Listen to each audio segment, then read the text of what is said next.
Welcome back to the David Pakman Show. Welcome back to the David Pakman Show. Make sure to pick up a David Pakman Show membership at davidpakman.com/membership. You'll get the show commercial free, the bonus show, the 6-year archive of programming, and a lot of other good stuff happening on that bonus show, Lewis, I have to say. Yeah, it's the best David Pakman Show bonus show of any David Pakman show. I would agree with that. And make sure, of course, to do all your Amazon.com shopping through the banner on davidpakman.com. You'll be helping to support the show.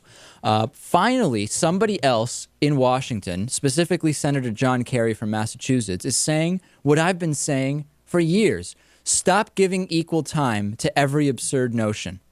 Stop putting any supposition, any theory, any suggestion up as if it is just as valid as any other. And John Kerry was on, where was it? This was on, he was on, I believe this was with David Gregory.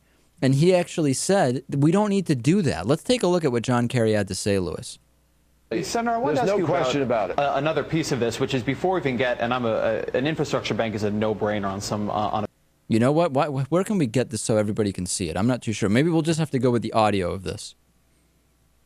Yeah, but we need to do it tomorrow. We need to get it done right away. But you mentioned that there are only $25 billion or so, or $22 billion in cuts in the debt plan next year. But what wasn't in the debt plan was any talk of unemployment insurance or payroll, or the payroll tax cut. And if those expire, that sucks $170 billion or so out of the economy in 2012.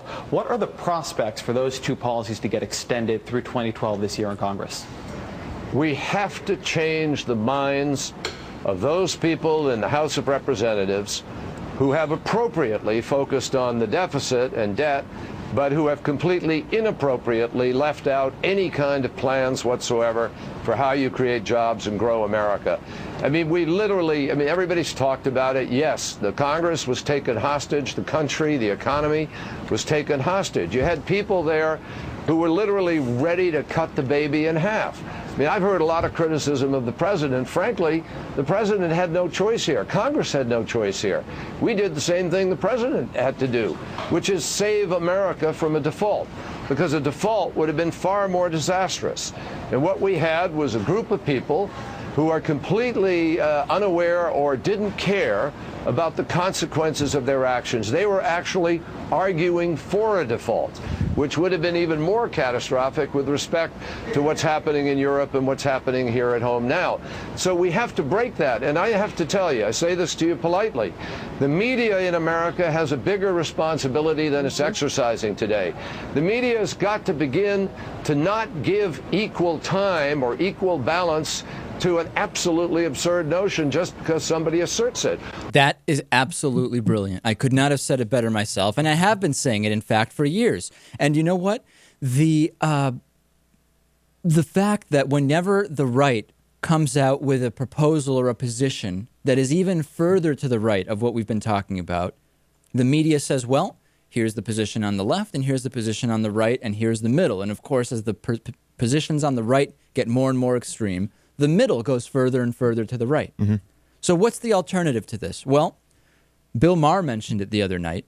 Maybe somebody comes out and puts out absurdly left positions, which then would, in theory, bring the middle back to the left.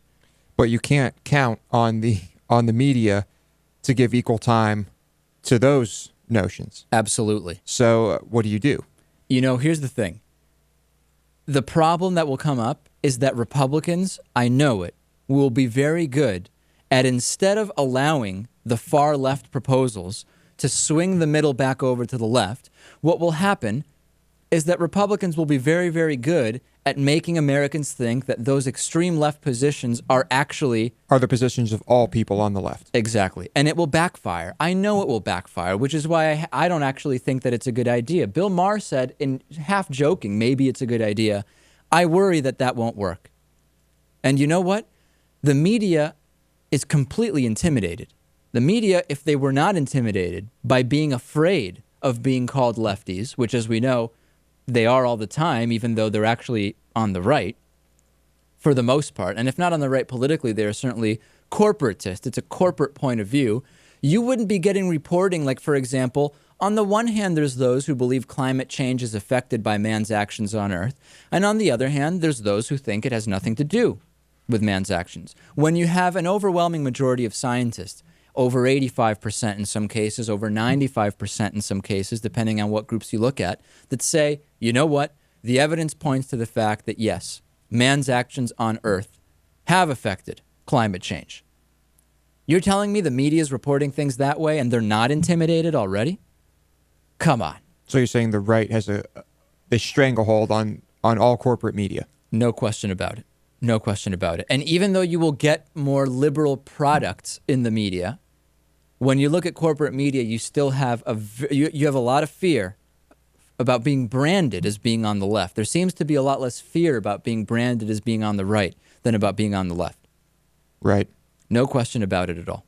So can you change anything, or do you have to hope that more people tune into the David Pakman Show? I think independent media that is not funded by corporations is going to be the wave of the future. And increasingly, with increased access to the internet, the ability to create new channels and new delivery platforms, not having to rely necessarily on AM radio or on cable TV, is going to open up the playing field. It already has. The question is, how far can it go? And how long will it take? And how long will it take? Will it be too late? I fear it will take a very long time. I don't know. Hopefully it won't.